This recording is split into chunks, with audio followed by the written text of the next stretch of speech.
I'm really happy to join you from right here in Des Moines, Iowa. I've seen so much great information coming out of your FutureCon events, and I've enjoyed attending them. I know the amount of effort, planning, and time and leadership it takes to put them on, especially hybrid and online conferences. So congratulations and kudos to you and your team. And I do want to give a quick disclaimer before I get started here. The views and opinions expressed today are mine and those of my privacy professor consultancy and also the Privacy and Security Brainiacs SaaS business team. So I'm not speaking on behalf of any of my clients, nor should any of the information I provide be attributed to them unless I am expressly quoting them. So with that out of the way, let's go on to the next slide here. Internet of Things, or IoT for short, devices, they're becoming so ubiquitous. IoT things, smart watches, smart cars, smart refrigerators, and coffee makers. There's an unlimited number, literally an unlimited number of other types of smart things. Now, for my presentation today, I'm considering an IoT device as a device that has the ability to digitally interact with the environment in some way. So it might be collecting or deriving or sharing or processing or storing or any combination of those activities, different types of data, such as images, audio, video, or some other type of data. And this is in addition to the primary function of that thing, right? Like a smart toothbrush, they need to actually brush your teeth and clean them, not just collect data about your oral hygiene. Various research groups estimate that there are currently close to 20 billion business manufactured smart devices worldwide. And I have that caveat in there because anybody can create their own IoT device. It's not that hard. Estimates vary greatly, but there are expected to be anywhere from 70 billion to 200 billion. Yes, that varies greatly. Smart devices by 2026. And these are for the manufactured ones. Now, just consider that each of these devices interacts with and often are supported by computers, cloud services, apps, Wi-Fi routers, controllers, gateways, and hubs. Imagine that in your mind. It truly is rather mind-boggling that this means that IoT devices plus those components result in a very rough estimate of around 500 billion total computing devices currently within the IoT digital ecosystem. That's a lot of devices and data to secure, and you need to make sure that you know where all of those devices are, or at least have a good idea of it. So my focus today is going to start out on this smart home. But as I'm talking about these issues, there are many locations outside of the smart home that I will mention at the end of my talk. I'm going to be using this infographic, and this is one that my Privacy and Security Brainiacs team created, and I'm going to reference specific types of IoT devices. So there's a link there so you can download that infographic. You can look at it to jog your memory after the talk and so on, or you can get in touch with me and I'll send you a link to it. We also then created 3 free flipbooks, digital online books that my team created to raise awareness of IoT risk for those using the IoT products, and they provide additional information beyond what I'm going to give you today in a very short period of time. They were written for IoT product consumers and businesses using IoT. So now let's move forward to consider some of the common smart home security and privacy risks. So let's start at the basics. This is number 1 on the infographic for those of you looking at it. Unauthorized access can occur into home networks through a poorly secured Wi-Fi router.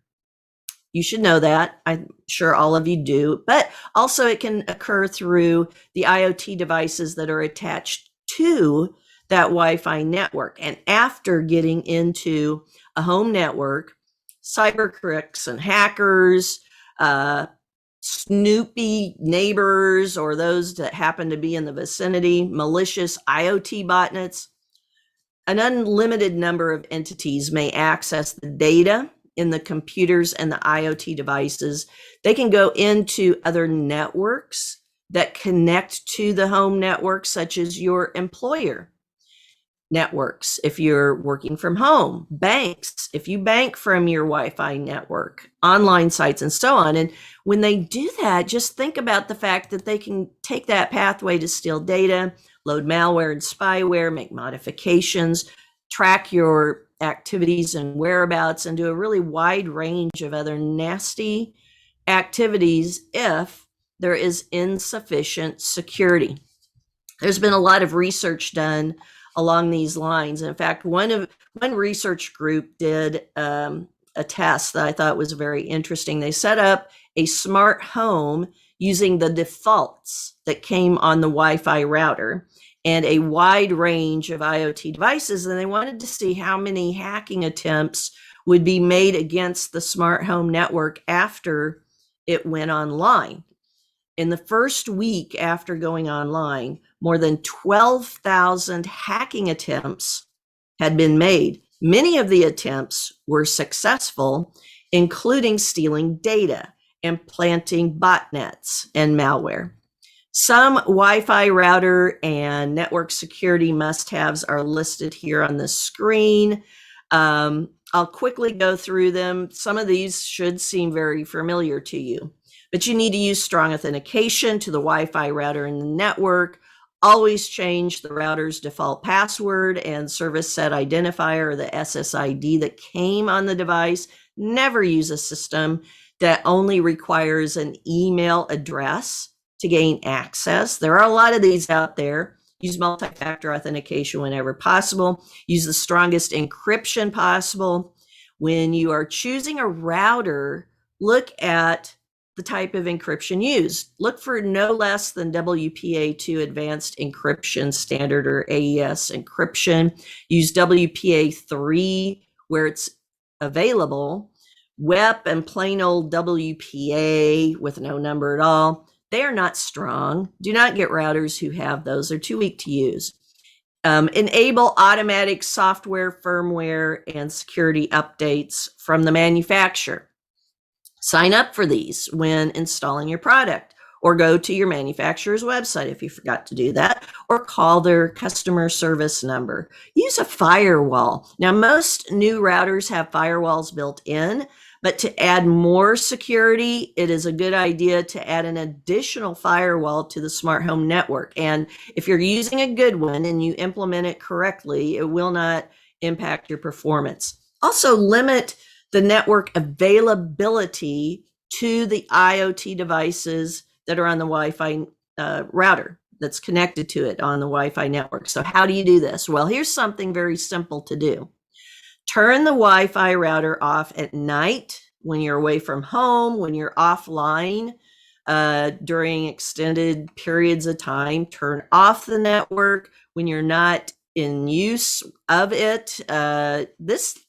This keeps hackers from getting in. They can't get into something that's not even up and running. However, if you think, you can't do that, well, then create a separate Wi-Fi network just for your IoT devices, if at all possible. This keeps the smart home devices separated from your home computers and all the associated data and video and photos stored on them. It also helps to protect your business networks and everything else that you're connecting to from that other part of the network if you have two separate ones. Make sure that the manufacturer has security and privacy instructions and additional information provided for using their products securely, and they should provide customer support. This type of non-technical support is very important, and it's just as important to have that as having the technical capabilities there as well. Okay, number 2 on the infographic, for those of you looking at that, covers the smart home hubs and the controllers. Those are what manage the IoT devices in the home or other types of buildings or facilities. Now, they are often comprised of hardware controlled usually by an app on a smartphone.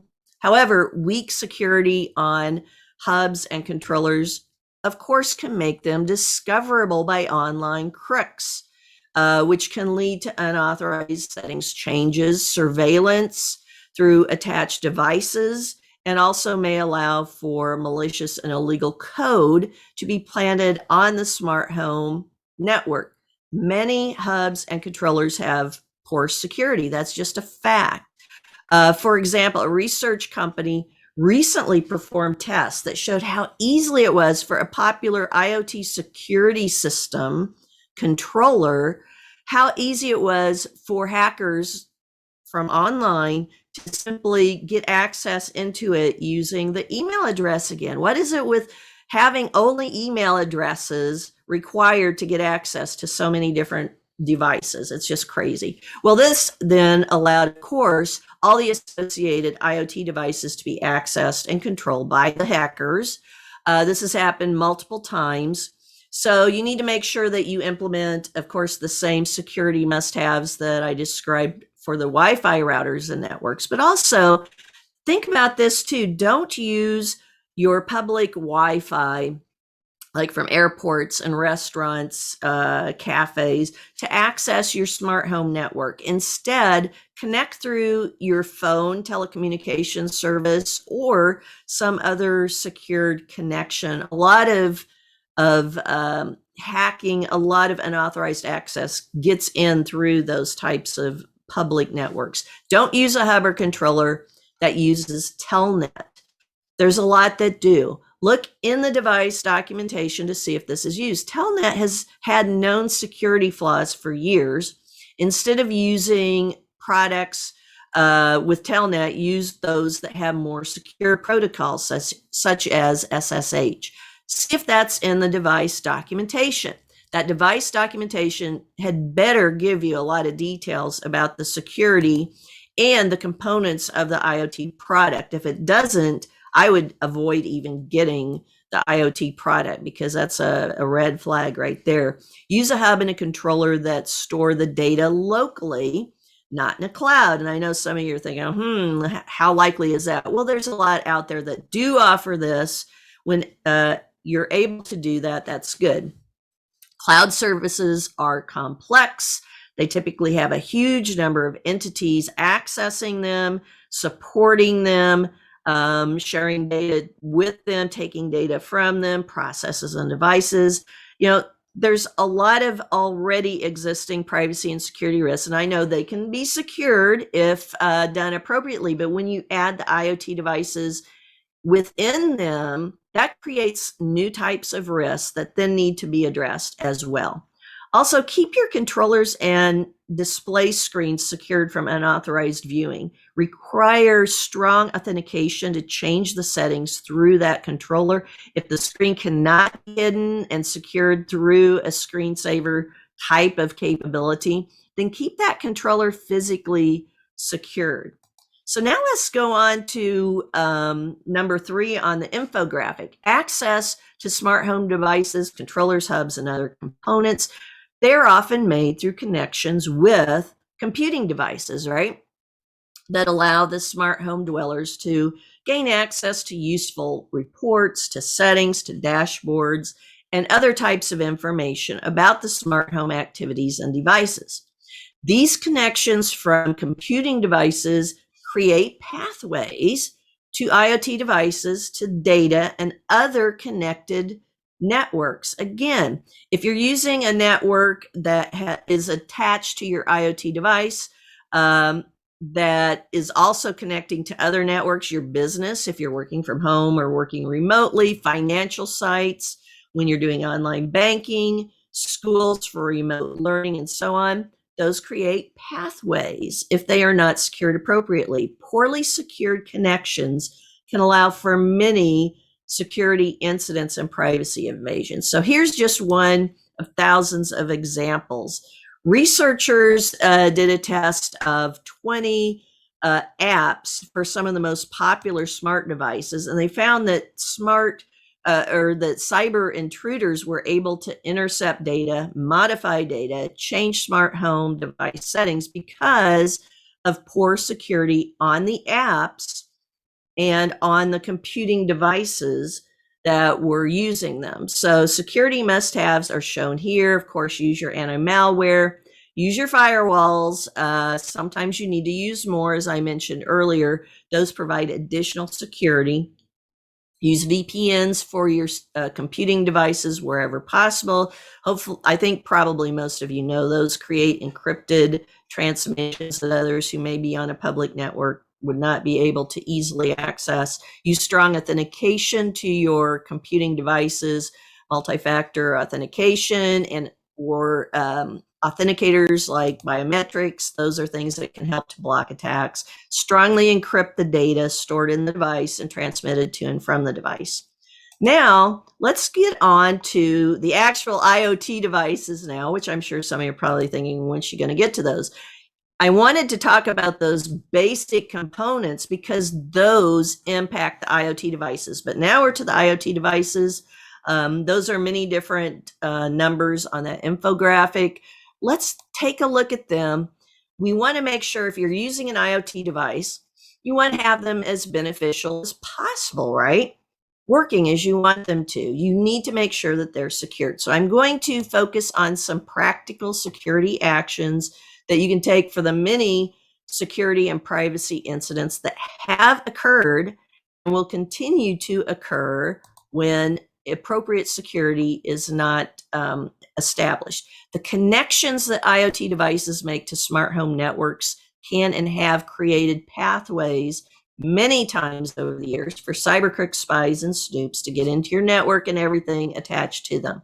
So here's just a couple, and I have literally hundreds of pages of examples, but here's just a couple out of thousands of real life examples. So here's one many of you have probably heard of. So in 2017, there was an IoT smart aquarium, a smart aquarium, had a smart thermostat actually in a Las Vegas casino, and it was hacked through that smart thermostat because that smart aquarium with the smart thermostat was also connected to the casino network. Now, the cyber criminals used that smart thermostat because they saw it when they were online. They were able to get into it. They saw it was connected to the casino network.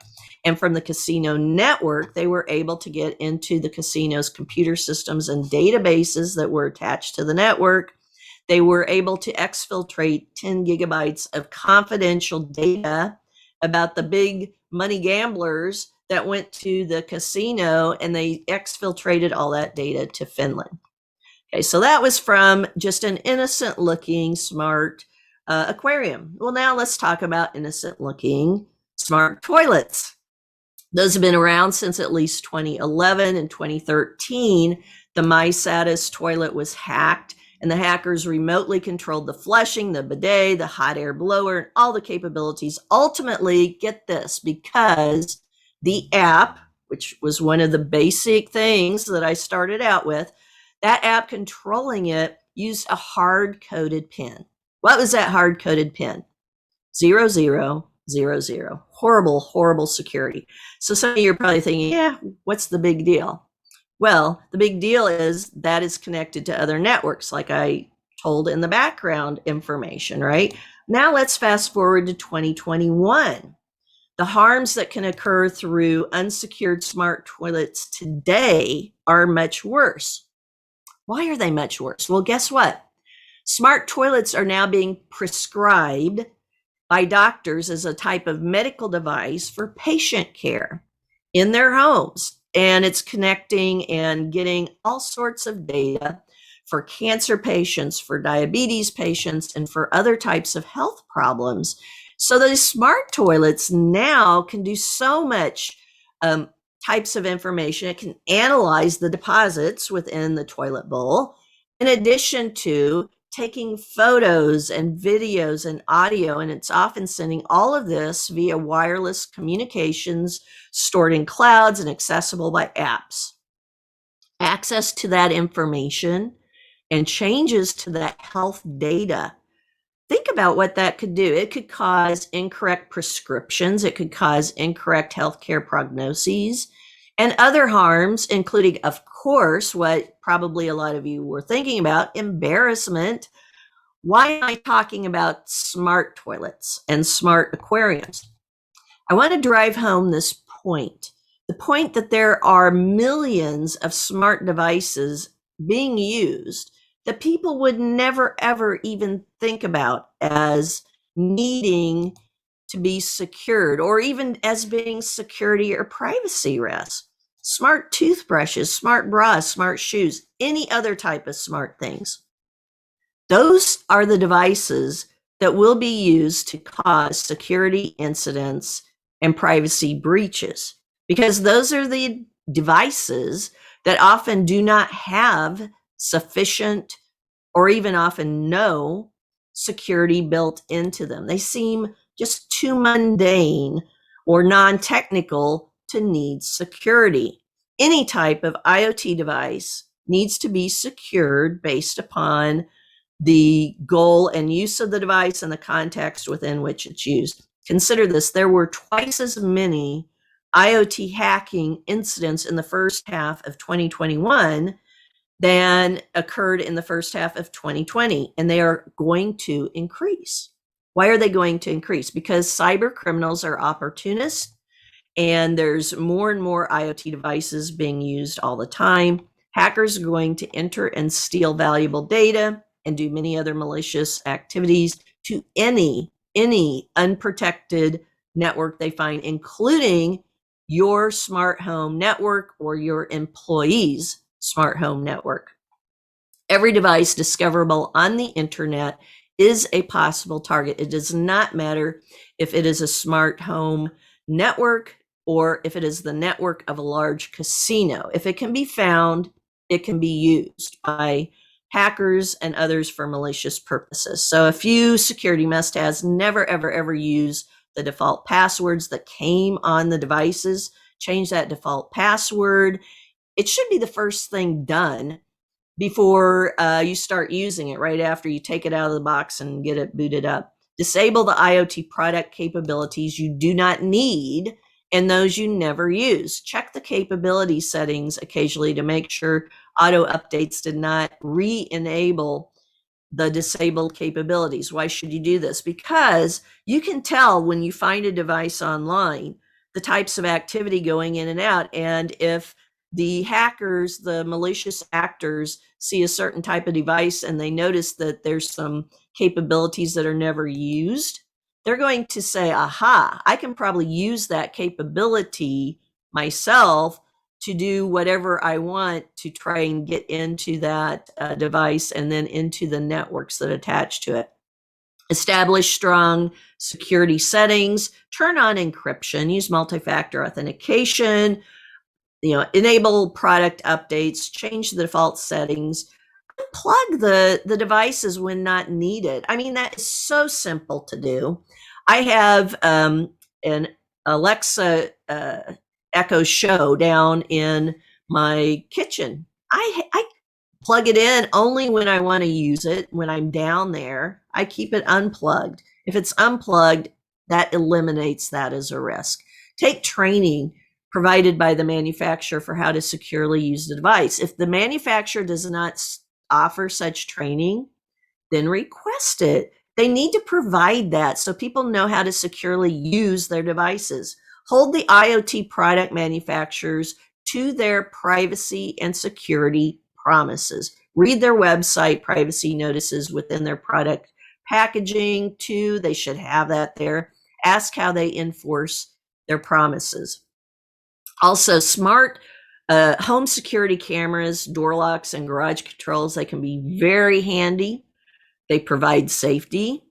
However, if security is not strong, of course, those smart doors and garages can be open, and many cases have occurred where they were leading to home intruders. Security cameras, those can be hijacked by intruders talking to people inside, which has happened many, many times. They can be turned off, leaving the occupants with a false sense of security and vulnerable to intruders. Views of the inside and the outside of the home where the cameras are pointing might be live streamed to online sites where those with malicious intent may be watching, resulting in robbery, property damage, assaults, and so on. And even now, under some laws, neighbors have sued successfully their neighbors for having a security camera that goes into their backyard.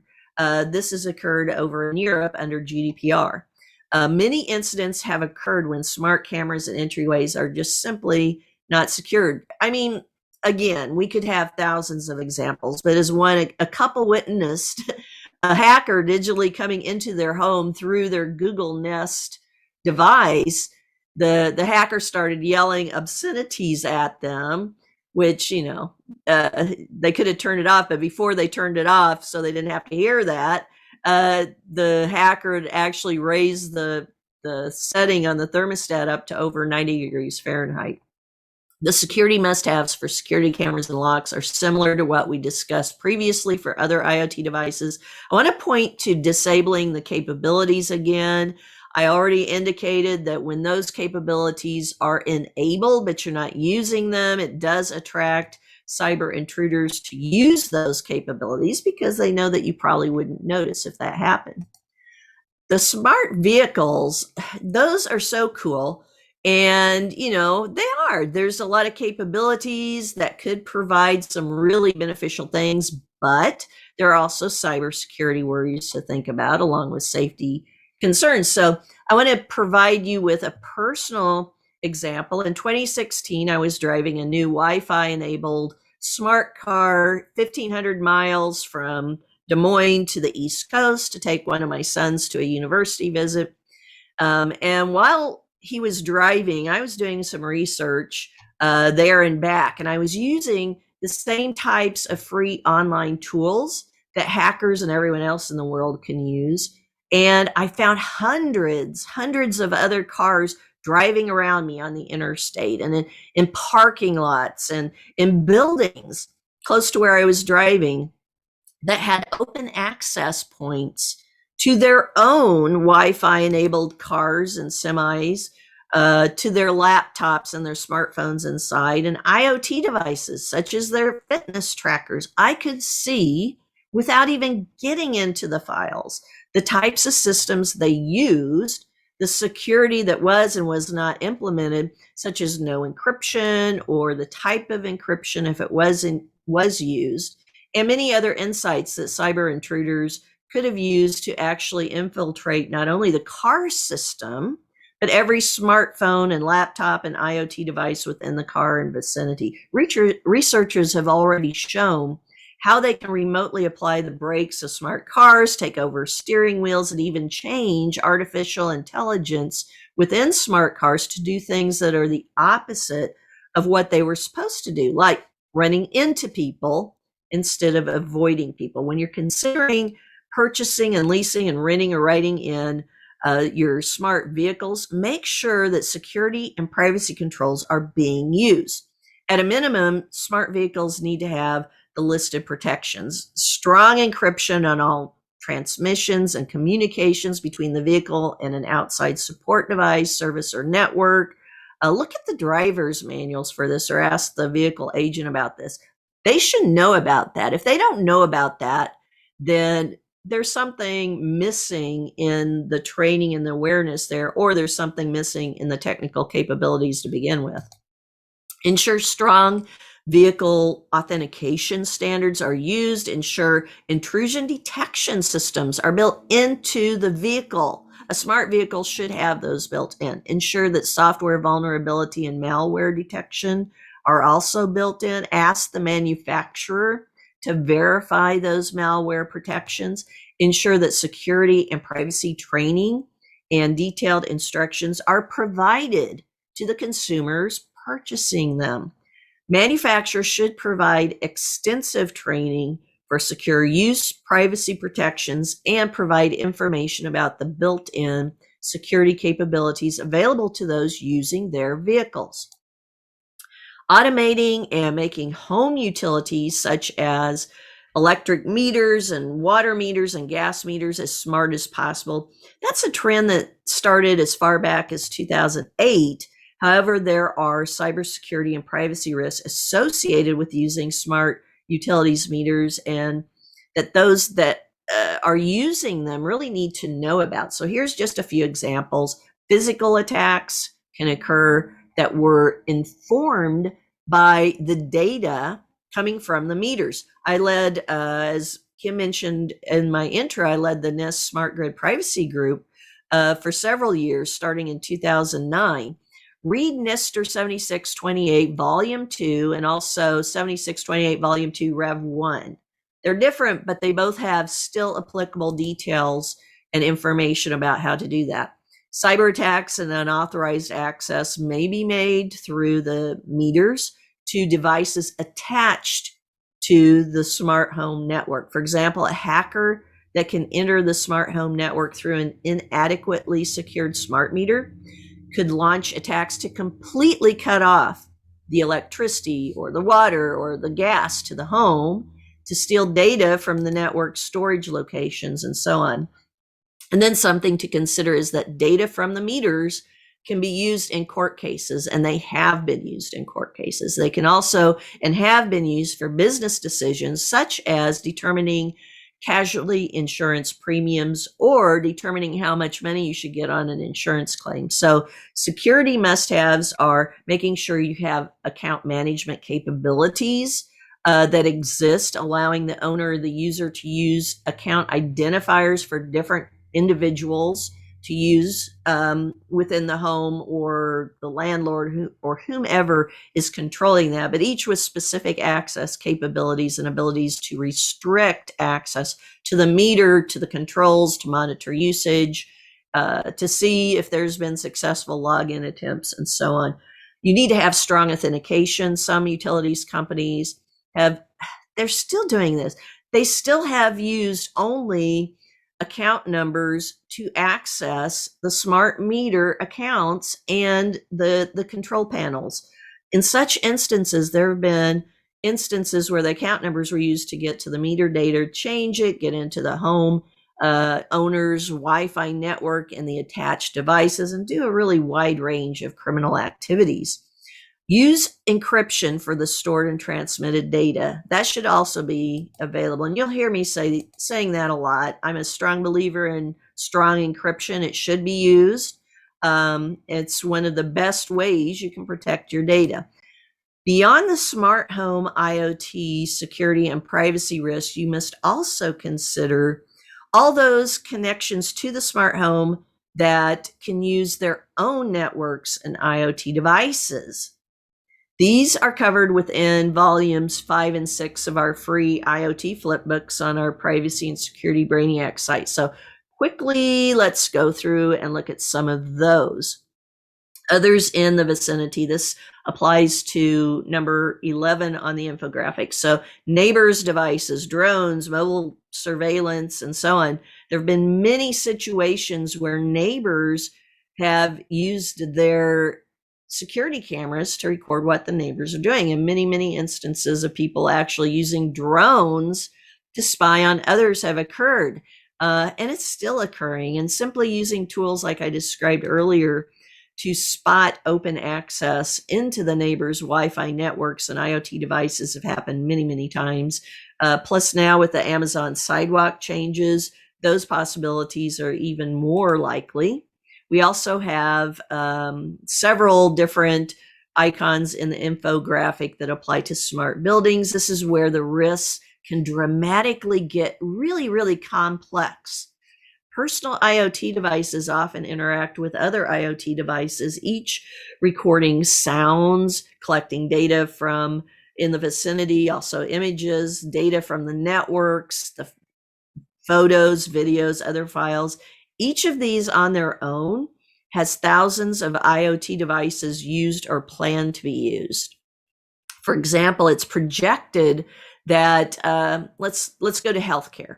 Healthcare providers in hospitals and clinics and those providing telehealth, it's projected they're going to widely be using electronic smart skin patches through the next 10 years, when just these types of smart devices alone, the smart skin patches, will have projected sales of over 30 billion US dollars. Now, these skin patch products, they will be for diabetes management, cardiovascular monitoring, cancer treatments, and an unlimited number of other types of uses, all very beneficial. I'm all for very beneficial IoT devices, but they need to be secured so bad things can't be done using them. So think about it. These patches are going to be interacting as part of the smart home and connecting to the hospital system and networks, treatment centers, making the security of the entire huge IoT ecosystem important to ensuring safe and accurate treatments. Similar expansion of use will be in farm and agricultural facilities, factories, schools, office buildings, apartment buildings, and on and on and on. Number 15 in the infographic represents smart interstates. Those of you who are attending today from the Des Moines area, this is the icon my team made is a little homage to Interstate 80 that's running through Des Moines. But there's also a lot of smart poles that are going up beside them. There are just so many thousands of real life examples I could give you about smart interstates, smart subway tunnels, trains, rails, and so on. I was born and raised and lived all my life up into just a few years ago on farms. And I actively farmed when I was not working at my technology jobs. And I actually went war driving through the countryside when I was out on the farm. And I would do that during harvest times, doing research for my tech work.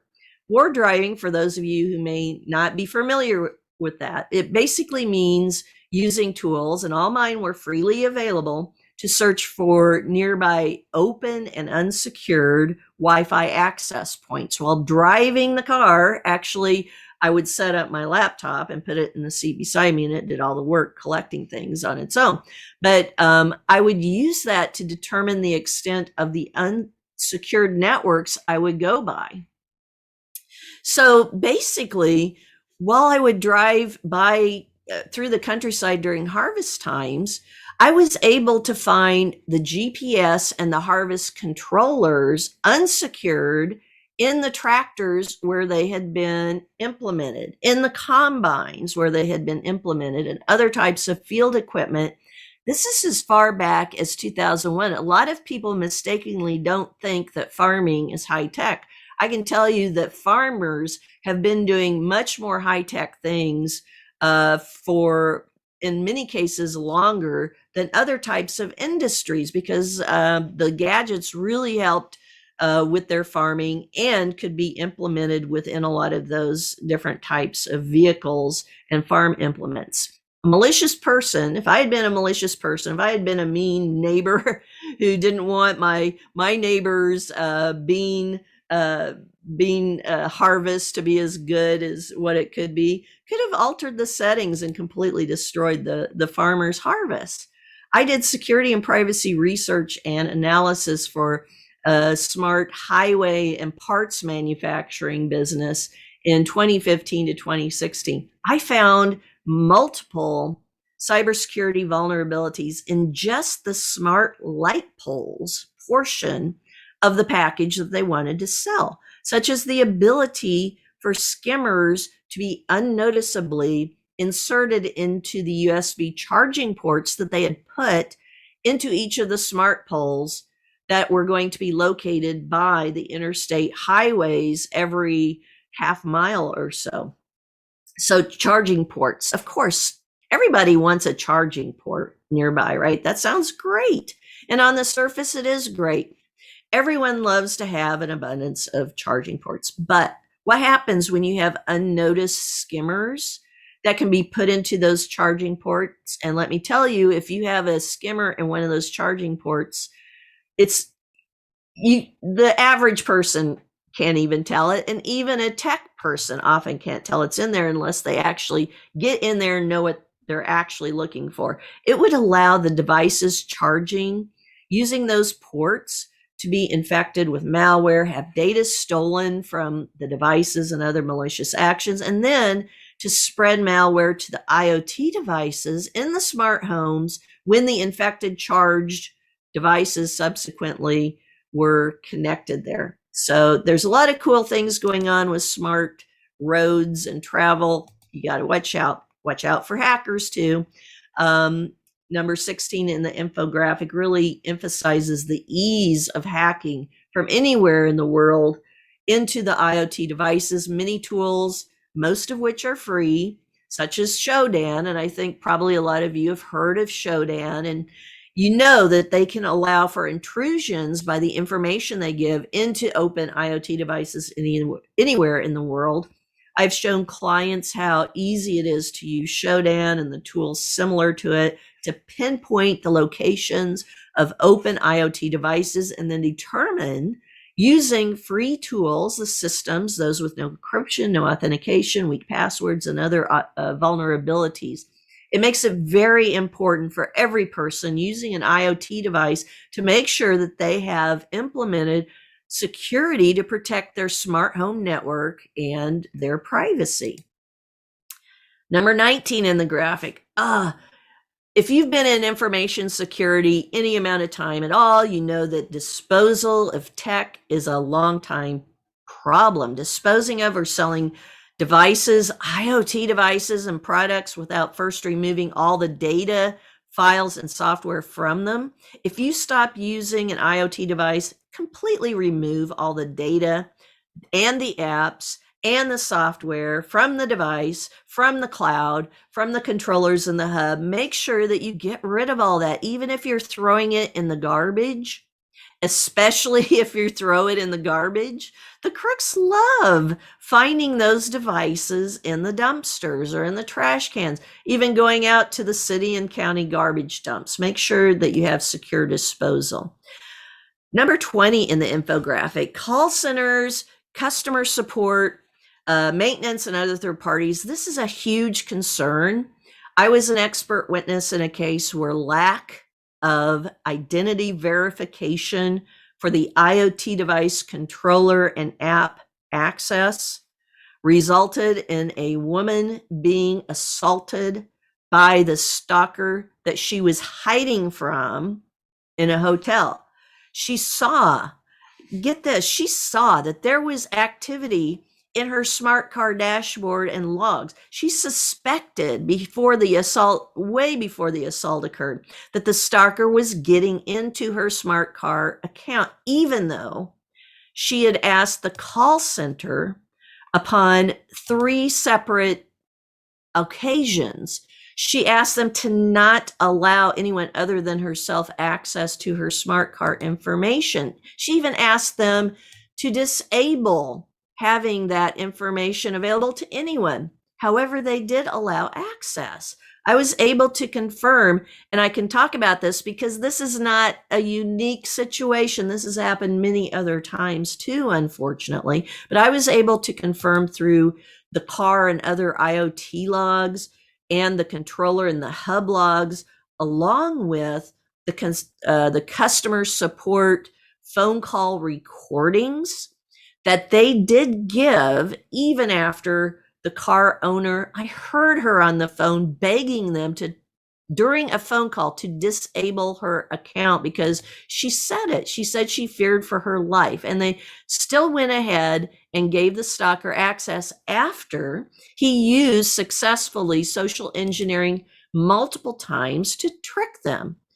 Not only did they have very weak identity verification procedures and did not log all the requests upon, along with many other problems, such as, here was a big problem too. The car company that had engaged them to be the call center, the car company did not give them requirements for these types of situations to verify identity, procedures to stop social engineering attacks. So make sure that any call centers you use have those in place. And if you use a call center, make sure that they are following the right procedures. So I want to quickly go through these 7 categories. Well, I don't need to go through them, but basically I'm summarizing here the types of IoT tech risks that I just went through in fairly wide detail. Also boiling down all of those different must-have security actions for smart homes include these. I don't know, I'll call them the top 10 must-haves. Of course, you need to do other things too, but most times you need to do these top 10 things. And you can get more details again at our Privacy and Security Brainiacs.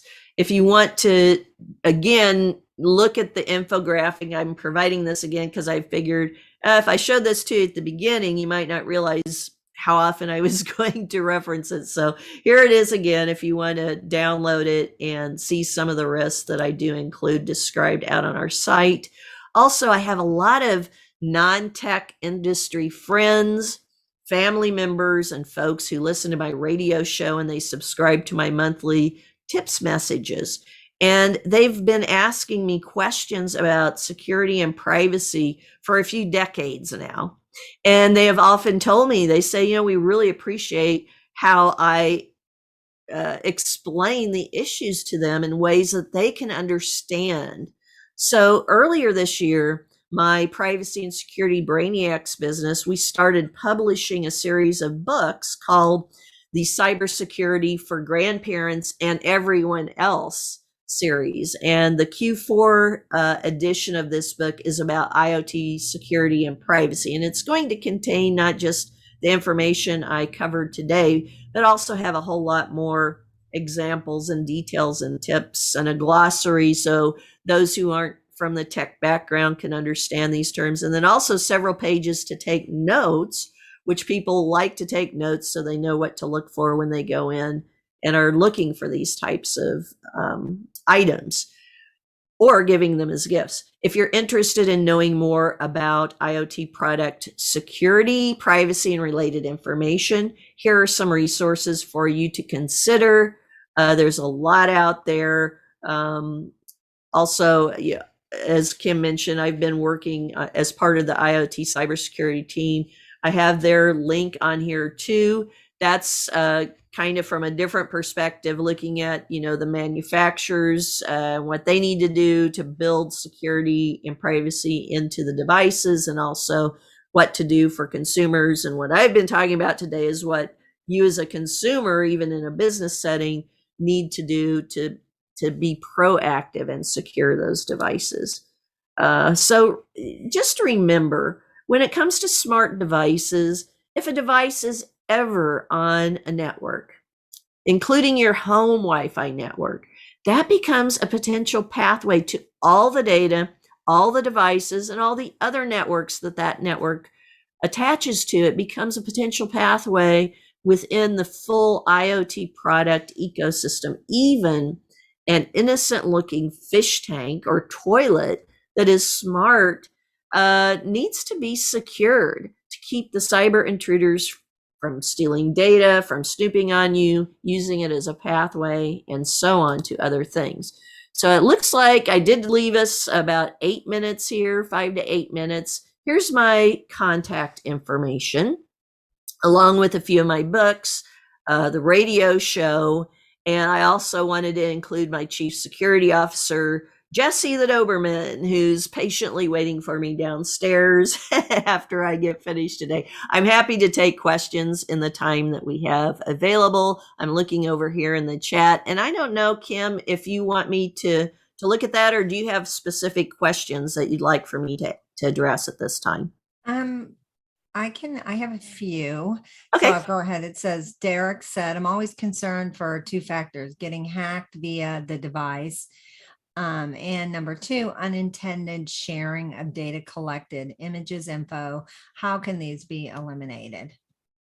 Well, it looks like he asked that around a quarter after the hour when Oh, I okay. started. So I'm hoping, Derek, that a lot of the questions that or a lot of the information that I provided would help with that.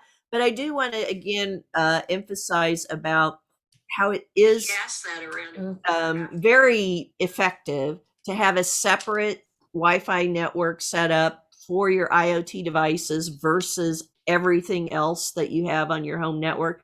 That would be very effective in addition to just unplugging those devices when you don't need them. I mean, that's such a low tech action to take, but it's also one of the most effective actions you can take as well. Samuel said, disable the smart card. Doesn't the system have a fuse in a box under the hood somewhere? Check the owner's manual. Well, there's millions of different IoT products out there. And that's kind of why I started with describing the basics that are behind the IoT products. So it really depends upon the type of IoT device or the product that you're using. Some IoT devices, the actual device itself, might have all of this complexity built within it, whereas others, like the smart skin patches, they might not have much there at all, and they're depending upon these back office types of systems, a cloud system, and an app, your computer, your Wi-Fi network. So it really depends upon the device that you're talking about. And that's why it's important to know all of these components and really know the risk of each of them. And that's why I did include those other things, because there's not a one size fits all when it comes to security for the IoT devices. So I have a quick question. We have a few minutes, and I always think about this. And these Ring doorbells are super Ah, popular right now. yes. So what's your take on that? Because I don't have one. I think they look awesome, but I don't feel safe having one. So what's your take on that? Yeah, so with the Ring or the, the Nest, the things that are very popular, you need to really look at who all has access to that data, first of all. What's being given to others by default? That's one thing that worries me. The fact that there are so many third parties and so many defaults that never get changed once they're implemented.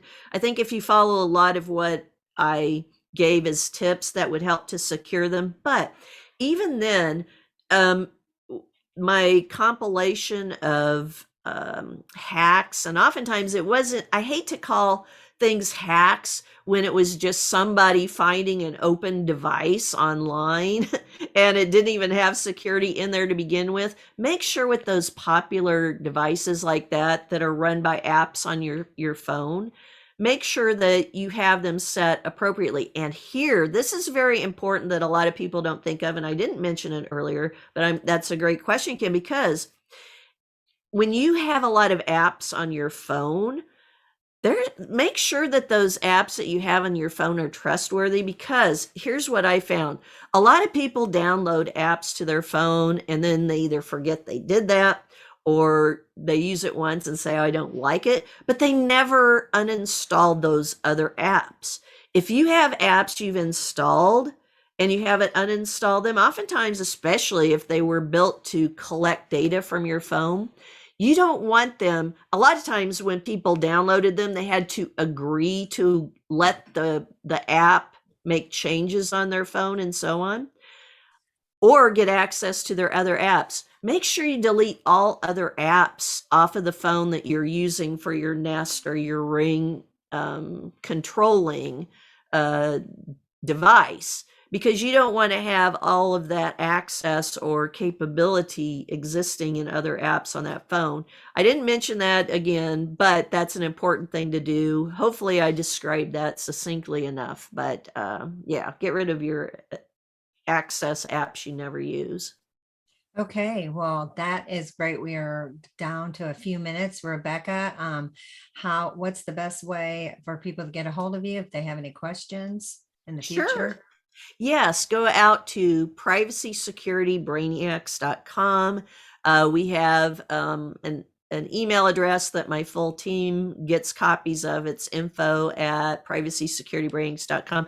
Again, please check out those flipbooks because we did make them for people who use the IoT devices so they know what they can do from a technical and non-technical standpoint. And then, as I mentioned toward the end, we will have the next paperback book coming out on Amazon soon, and that will have a lot more examples and a lot more places to take notes in there to help you to actually know how to use your own specific IoT devices better.